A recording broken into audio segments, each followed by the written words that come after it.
बिस्मिल्लाहिर्रहमानिर्रहीम। अस्सलाम वालेकुम वरहमतुल्लाहि वबरकातुहू। उर्दू लेक्चर के साथ मैं हूं इजाज़ अहमद और आप लोग देख रहे हैं फ़हद इजाज़ ऑफिशियल। वीडियो देखने का और हमारे चैनल सब्सक्राइब करने का बहुत बहुत शुक्रिया। मैं आपको आज जो पढ़ाने जा रहा हूं वो है एक नया टॉपिक। जैसे कि आप बोर्ड पे देख सकते हैं, आज हमारा टॉपिक है दरखास्त नवीसी। हम दरखास्त जब लिखते हैं तो कैसे लिखेंगे इसका तरीका मैं समझाऊंगा। वीडियो लेंथी ना हो जाए तो इसलिए आइए शुरू करते हैं। बिस्मिल्लाह। पहले तो हमने ये समझना है कि ये लफ्ज़ की तलफ़्फ़ुज़ हम कैसे करें। कुछ लोग इसको कहते हैं दरख्वास्त, जो कि गलत है। इसमें वाव जो है वाव मादूला है, तो इसको हम पढ़ेंगे दरखास्त। कैसे पढ़ेंगे? दरखास्त नवीसी, दरखास्त। ठीक हो गया।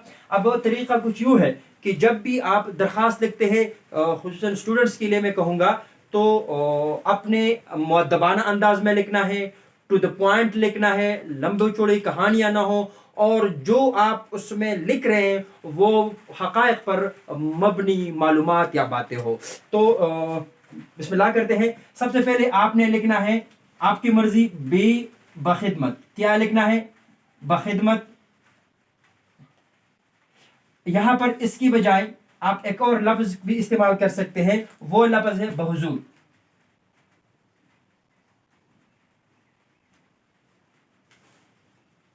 बहुजूर।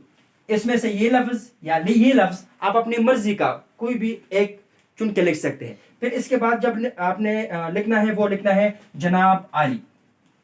जनाब लिखना है, सॉरी जनाब लिखना है। जनाब जब आपने लिखा तो फिर हेडमास्टर साहिब नहीं लिखा है या प्रिंसिपल साहिब नहीं लिखना है, बल्कि जनाब और साहिब का मतलब तकरीबन एक ही है। तो हम मिसाल के तौर पर प्रिंसिपल को लिखते हैं तो हम लिखेंगे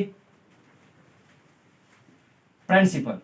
ठीक है। अब जिस स्कूल को आप जिस स्कूल यानी जिस इदारे में आप पढ़ रहे हैं उस इदारे का नाम लिखिए। यहाँ पर ये जो डैश मैंने किया है, इसकी बजाय आप अपने स्कूल का नाम लिख सकते हैं और यहाँ पर इलाके का नाम लिख सकते हैं। मिसाल के तौर पर मैं लिख दूँ वजीरिस्तान, क्योंकि इस वक्त हम वजीरिस्तान में मौजूद है, तो मैं लिखूंगा वजीरिस्तान। ठीक है। यहाँ तक समझ आ गई? बखिदमत जनाब या बहुजूर लिखिए। इसमें से ये लफ्ज या ये लफ्ज आप अपनी मर्जी का एक लिखिए, जनाब, प्रिंसिपल, और फिर अपनी स्कूल का नाम की गवर्नमेंट है, प्राइमरी है, जो भी है, क्योंकि प्रिंसिपल लिखा है तो जाहिर बात है हाई स्कूल या हायर सेकेंडरी होगा। और इस तरह अपने इलाके का नाम लिखे। इसके बाद आते हैं अपने उन्वान की तरफ। तो यहाँ पर कुछ लोग उन्वान लिखते हैं अपनी मर्जी का, आप लिख सकते हैं, या उन्वान नहीं लिखना चाहते तो आप लिख सकते हैं मजमून लिख सकते हैं।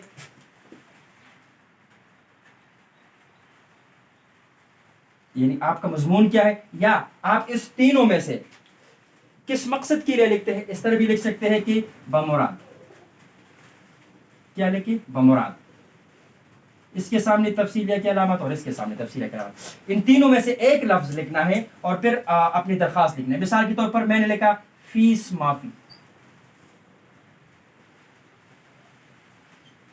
ठीक हो गया, फीस माफी की दरखास्त। अब ये लिखा। इसके बाद फिर आते हैं अपने अगले स्टेप की तरफ। तो अगला स्टेप में हम लिखते हैं जनाब आली, और जनाब आली हम शुरू करेंगे जहां से लाइन शुरू होती है, जहां से लाइन हमारी शुरू होती है। ठीक हो गया। और इसके बाद ये निदा या एक्सक्लेमेशन मार्क लगाएंगे। अच्छा, एक और जरूरी बात कि ये जगह आप खाली छोड़ेंगे, यानी उन्वान जब लिखते हैं दरख्वास्त तो वो बखिदमत की नीचे ये जगह खाली छोड़ेंगे। ठीक है। फिर जनाब अली, और जहां पर जनाब अली खत्म होता है तो फिर हमारा शुरू होता है नफ्स मजमून। क्या शुरू होता है? नफ्स मजमून। तो नफ्स मजमून में ये मिसाल के तौर पर मैं थोड़ा आपको समझा दूं कि यहाँ से कुछ लोग लिखते हैं मुअद्दबाना गुजारिश, लेकिन मैं आपको आसान बता दूं कि बच्चों को मसला ना हो, तलफ़्फ़ुज़ भी आसानी के साथ सीखे। निहायत अदब से गुजारिश की जाती है। और इससे आगे अपनी जो आपका जो मौक़िफ़ है वो मौक़िफ़ लिखिए कि आपको फीस क्यों माफ़ किया जाए। ठीक है। क्या मसला है कि आपको फीस माफ़ किया जाए, तो अपना मौक़िफ़ लिखिए। और इस पूरी सिस्टम यहाँ से यानी जनाब अली से लेकर आप जहाँ जिसमें अपनी पूरी बात लिखते हैं, इसको हम कहते हैं नफ्सी मजमून। क्या कहते हैं? नफ्स मजमून कहते हैं। तो नफ्स मजमून में अपने बात लिखे, फिर जाइए शुक्रिया की तरफ। और शुक्रिया के लिए जो हमारा हम अक्सर لکھتے ہیں وہ ہم لکھتے ہیں این نوازش. این نوازش، این نوازش ہوگی. اگر آپ یہ لکھنا نہیں چاہتے تو آپ اس طرح بھی لکھ سکتے ہیں کہ اگر آپ کسی سول ادارے کو لکھ رہے ہیں، کسی بڑے افسر کو لکھ رہے ہیں، تو آپ لکھ سکتے ہیں تا حیات دعا گو. دعا گو رہے گا. یہاں تک کلیئر ہو گیا. اب جائیں گے کہ جو خط لکھنے والا ہے، خط نویس ہے، وہ اس کی طرف آتے ہیں تو پھر ہم لکھیں گے العارض. اور العارض میں ہم شروع کریں گے، پھر لکھیں گے آپ کا مخلص یا آپ کا فرمان بردار. ٹھیک ہے. اور یوں آپ کا درخواست جو ہے پورا ہو گیا تو آپ کا مخلص، اور اس کے بعد اپنا نام لکھے. ٹھیک ہے. اور اس پر دستخط یہ ضروری ہے کہ آپ اس پر کیا کریں، یعنی جو خط درخواست لکھ رہا ہے یا لکھ رہی ہے اس کو چاہیے کہ وہ اس پر دستخط ضرور کرے، سائن ضرور کرے. کیونکہ سائن نہ کرے تو یہ ایک اچھا امیج نہیں ہے. سائن کرنی چاہیے. ٹھیک ہے. تو میرے خیال میں آپ کو کلیئر ہو چکا ہوگا. اب ملتے ہیں نیکسٹ ویڈیو میں. تب تک اللہ آپ سب کا نگہبان ہو. شکریہ.